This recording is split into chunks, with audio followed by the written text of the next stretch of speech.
What's up, pod pals? It's your buddy Adam, and you are checking out Podcasting Business School. If you're looking for some podcasting tips on how to grow a podcast, how to monetize a podcast, how to get some podcast audience engagement going, you're in the right place. This is a podcast audit with my friend JT from the It's Just a Belief podcast. I'm very excited to have you here, JT. How are you doing today? I'm doing well, except I didn't realize this was going to be a video interview. And, frankly, I don't have my video. So I'm well, unprepared, but well. You look great. You've got a great background behind you there. Everything's good. It's all good. So we're here to audit your podcast in three different zones. We've got growth, we've got monetization, we've got audience engagement. Which of those zones would be most helpful for you as far as where we start the conversation at? We can start at the second layer. Yeah. So for monetization, I forget which one I said second. So yes, monetization. But before that, right, it's really about engaging. Okay. So I think you saw, like, I have 20-something episode in French and in English, but then, it was a tryout to start with and see how comfortable I would feel. Now I start to feel comfortable and to own it. So I want to know, what am I doing next? So let's talk audience engagement then. So can you give me a description of the ideal person that should be listening to your show, who you could impact the most? Yes. So the person who listened to my show has already done work. They've done work on themselves, right? I do specialize in life and career transitions. So people, they come to me when they're stuck. So they've done a lot of work already. They've tried a lot of things, but they're stuck and they want to find a way to unstuck and move forward. So what they will find is conversation with clients who have been, who got unstuck. They will also find things about changes and transition, how it feels like, what we should expect, some questioning to help them start to think about, do they want to do the next step? Okay. So they're already investing in themselves. They've hit a little bit of a roadblock, and now they're like, how do I get unstuck? So I think this is perfect for the way that I do audience engagement. You have already been to one of my Pod Pals session. That's what I call a community engagement lead magnet. So that's kind of the template of what I tried to teach people when we go, all right, there's the template that Adam uses. How could we apply this to my audience and my show? So I think that's definitely something to explore, where you have a once per month get together of, it's kind of like the getting unstuck session. Like, that's probably not what I would name it, but that's the idea of, are you struggling with, you've invested in yourself, but now you don't know what to do next. You feel like you're stuck. You aren't able to make progress. Then come to this session. It's a small group, safe space format, and you are going to help them out with some ideas, some idea sharing, almost like masterminding sort of a thing. I think that would really, it just brings the ideal listener right to your doorstep, and they get to experience you and your coaching and you thinking on your feet. And then the next level is kind of like what we're doing, where you go, okay, now who out of these people are a little more serious than the others, as far as people that you could definitely help, but also people that are willing to, like, go to the next level. And you could bring them in for a one-on-one session like what we're doing and create that content together. And so, like, your journey to where we're at right here with me and my brand, you could duplicate this perfectly for your brand. You offer hypno coaching, which I think is amazing. And I know a lot of people in the space that are doing really, really well, monetization wise, with that sort of a product. Bruce Langford, Laura Powers, they're really, really doing well. Marilyn, our friend Marilyn, our Loria. So how is that sounding so far? What kind of questions would you have about recreating what you've experienced with my brand for your brand? So I already have those sessions where I bring people in almost every month into an hour and a half session where they really experience the change. We do really take a thought, we transform a negative thought into a helpful thought. So what you're saying is that instead of having this full experience, you would suggest that I bring more people together to work together. Is that what you're referring to? What your current, the 90-minute session, is that one-on-one or is that in a group? No, it's a group format. So, and are you recording that and putting it out as content? Or is I don't. Are people paying for that? No. Okay. So you've already got the template of what we want. What I would do is just start recording those. Okay. And you have to think, okay, how do we protect people's names and their identities if Absolutely, they don't want, yeah. Because you're in a space where it's a little bit different. The self-help space, the therapy space, things like that, the weight loss space, people aren't like, I don't want my name out there talking about all my problems and things that are going wrong. Business, like when I do Pod Pals, people come to promote. So they're like, here's my name, here's my email, here's where you can find me. So it's a little bit different. So you have to, if people are already used to that, maybe you take some of those people and go, hey, I would love to do something like this, maybe even shorter, or 45 minutes to 1 hour, or you could take that 90-minute session and divide it up into 2 45-minute episodes if you don't want to have a longer episode. But just grab some of those people and go, I would like to experiment with something similar, but we're going to record it and we're going to put it out as a podcast episode because I really want to show my podcast audience what they're missing out on by not participating in something like this, and how for the people that are out there listening that could feel like they're ready for the next step, they're just not sure what to do. This is the solution. And I want to show them that with, this hands-on audio experience. So that's what I would do. I would talk to the people that you already have showing up, see who's comfortable, talk to them about, like, do we use code names? Do I just edit out your names? Do we just not say our names, or no video highlights or anything like that? And then we, produce some content and you put it out and just see what the reaction is. But I would try to do one of those recordings at least per month and put it out as content, because then people will start to sign up for it.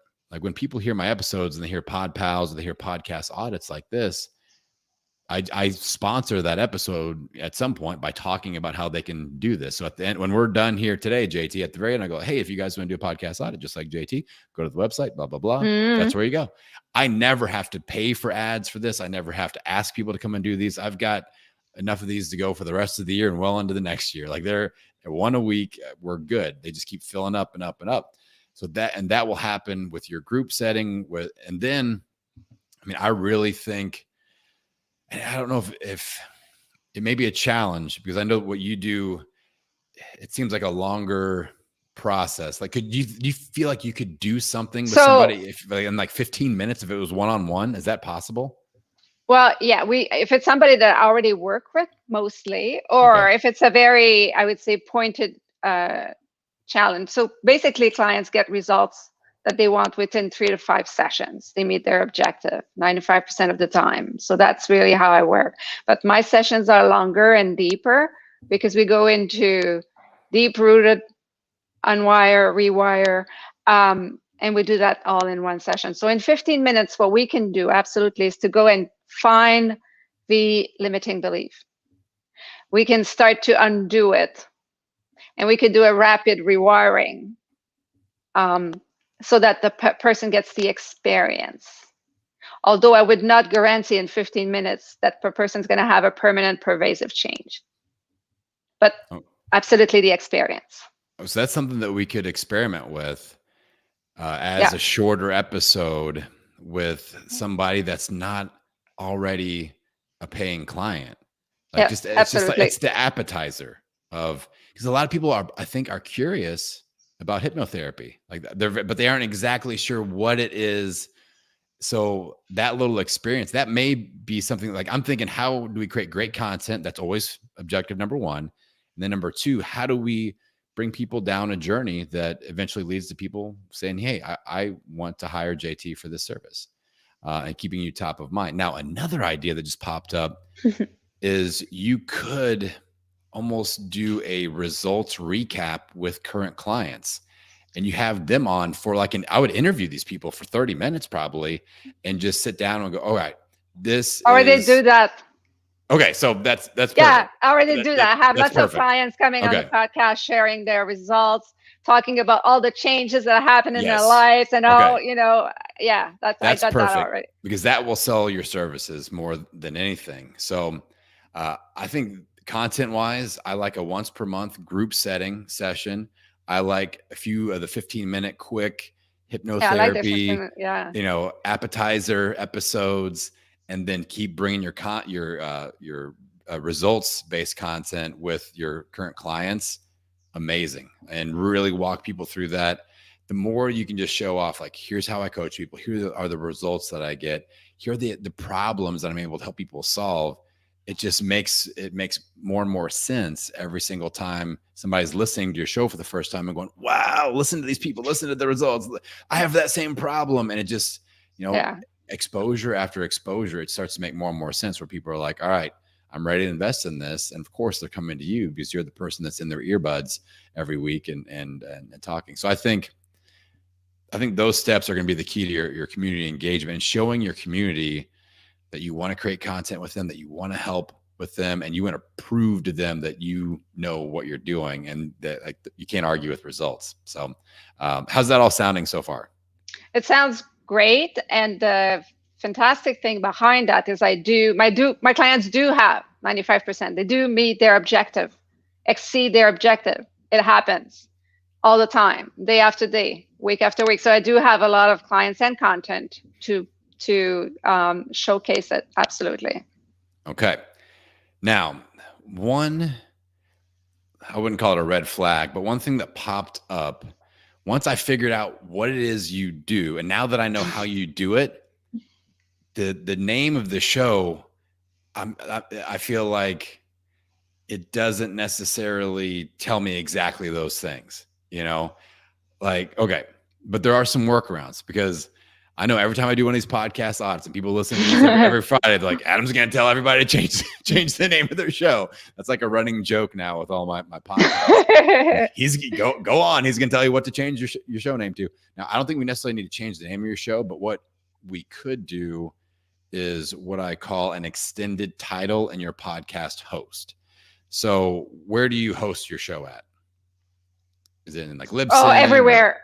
Buzzsprout. Like, where do you load up your episodes to? Everywhere. I don't know. 30. Somebody does it for me, to be honest. Okay, but it's got it. Anchor, and then 30 places. Okay. So, like, I host in Libsyn. That's where I put my episodes up into, and I can edit all my show notes and all that stuff. So, what you could do is have It's Just a Belief with JT. Like, you don't have to change any of your art. You don't have to change anything. But in your host, you could have It's Just a Belief, and then have some sort of little subtitle right off of that has, I think, the words hypnotherapy or hypnotherapist, or tips for people curious about hypnotherapy. Or you want to think, what is a how-to question or how do I question that people would search in Google? Anything that we can put there, but the only place it's visible is in your host. And it doesn't like mess with anything else, but that just adds a little bit of search engine optimization that might do the trick. Like, if you're in love with that name, but I think having hypno coaching, hypnotherapy, hypnosis, those words need to be in episode titles. They need to be in a subtitle of the show and in the show description for sure, because that will draw the exact right people in. Like, if I'm writing this show description, like for the main overall brand, I would be like, have you ever been curious about hypnotherapy, but not know where to start? This is the perfect podcast for you. Like, that is going to draw the exact right person in, because they're curious, but not quite sure. So I have a question for you. My podcast is not about hypnotherapy. Like, hypnotherapy is hypnosis. It's a platform, right? Yep. My podcast is really about change, transformation, and change the beliefs, whatever mean. Hypnotherapy is one of the modality. So I'm curious to see, what do you have to say about that? Yeah, well, okay. So with the theme of change, so the initial description of the show, are you ready for a change? Have you been curious about things like, are you feeling stuck in life? Are you ready for a change? Are you feeling stuck in life? And then have you ever asked yourself the questions, and you could list some, should I be doing therapy? Have I ever considered hypnotherapy? Like that's where we list keyword questions and terms that way. So it's kind of the intro to the overall brand, but then keyword in that show description. And the same thing with your episode titles. Like just think about what would your ideal listener / client enter in Google or a podcast search engine if they were trying to answer a question about that you can solve, basically.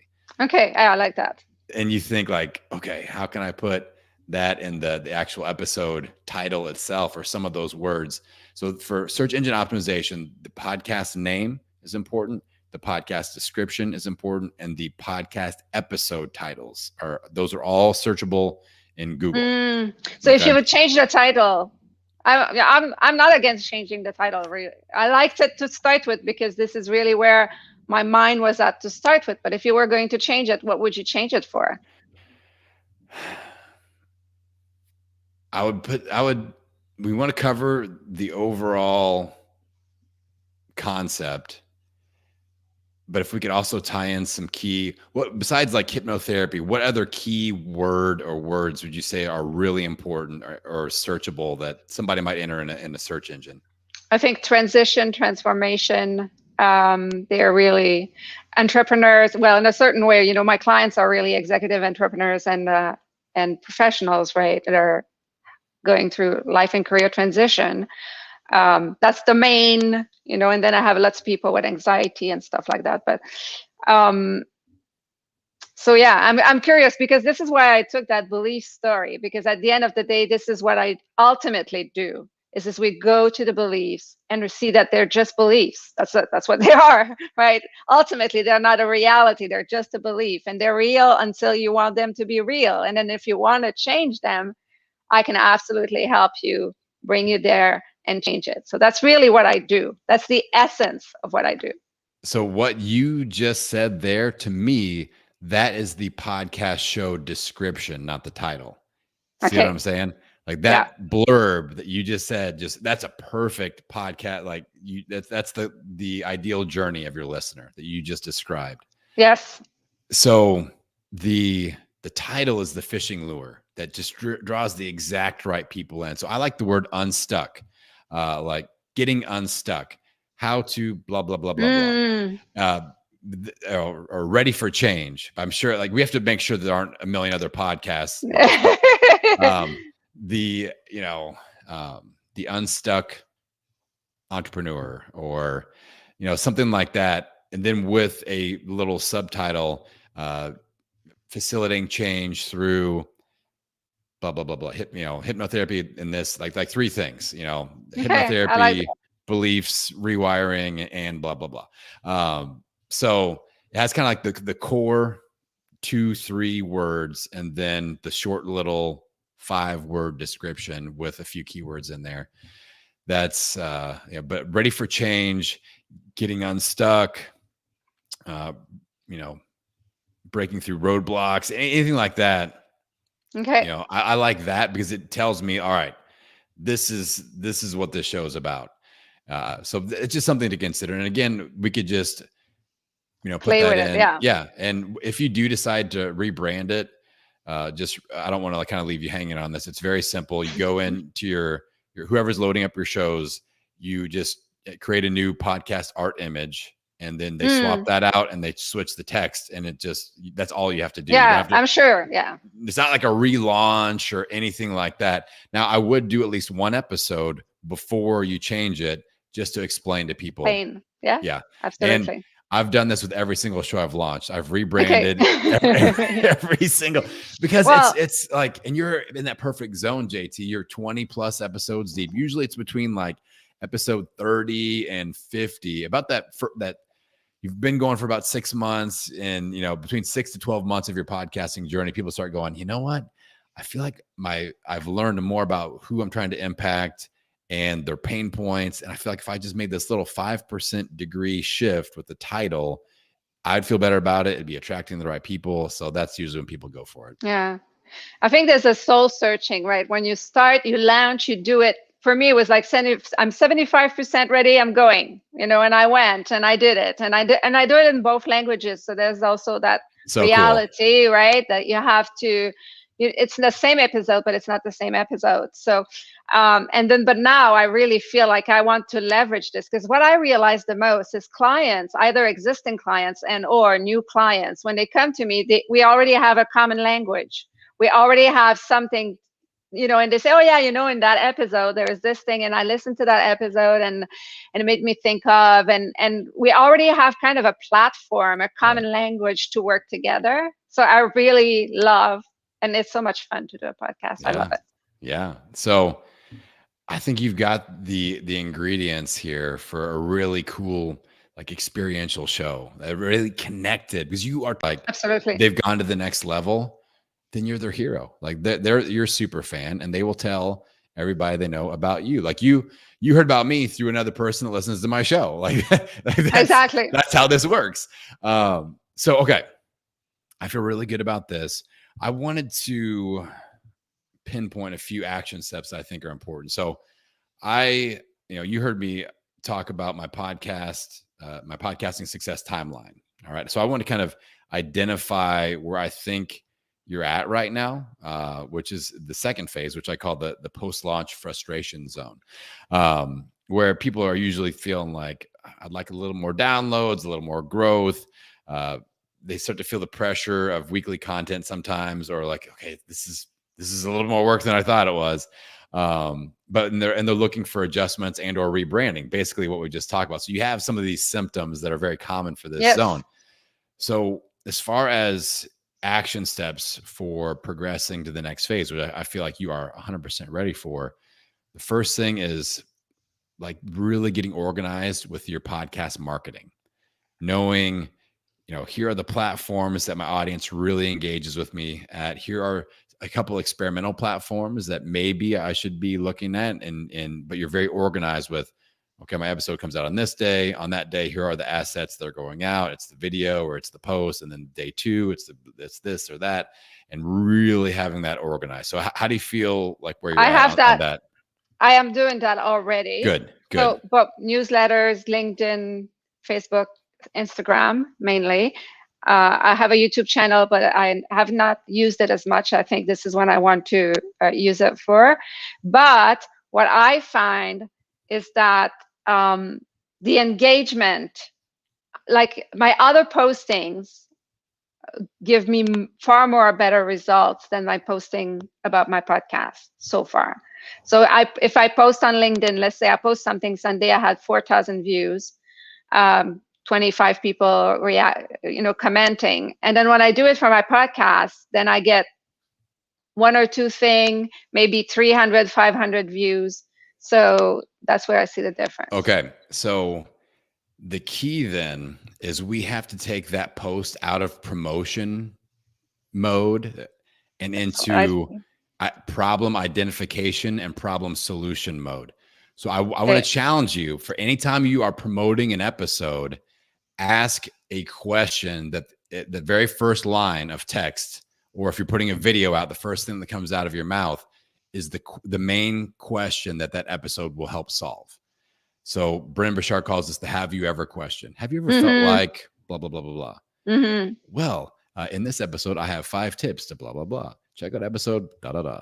And that's the formula. It's have you ever question, the brief preview, not the answer, but the brief preview of the answer, and then the call to action to go and where to listen to. I think that'll get conversation going too, because you could re-ask the question at the very end in a different, like a variation of the question, to get people to comment about it.